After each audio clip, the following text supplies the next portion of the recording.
Idan ka ci zalina, idan ka ja haushina, idan ka ci haƙƙina, to gyara domin Allah na kallon ka. In ka ci zalina, idan ka yi gulmata,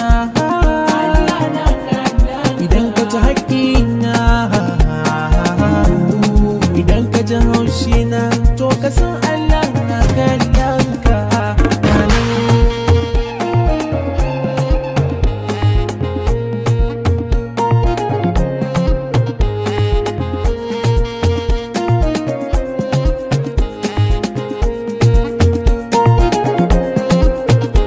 Ba dalili ya za ku ji haushinmu, daina raki baiwa ina mu ya bamu. Ku ji kaɗan ko ina muka je kuma an samu, nan da can dukkan su sun ji sunanmu. Nan gani nan bari babu mai tura gini, wanda Allahu ya gina gashi ya tsayo malam.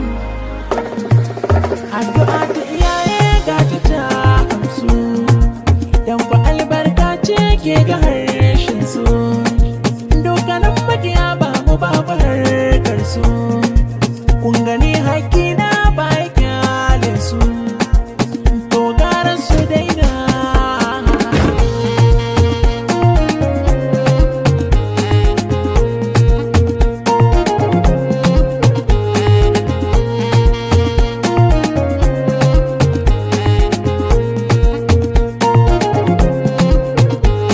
Karɓa mai nema tun da ka samu, yarda mu ji daɗi an kaso namu.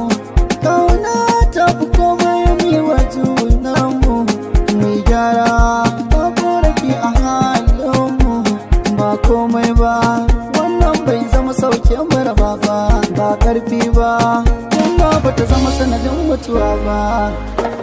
Ba don Allah ba ni ma ba zan haska ba, ba don Allah ba da ban kai mizani ba, ba don Allah ba ni da ba kowa ne ba. Ni dai na lura imani ba ƙarya ce ba, ba ƙarya ce ba. Allah to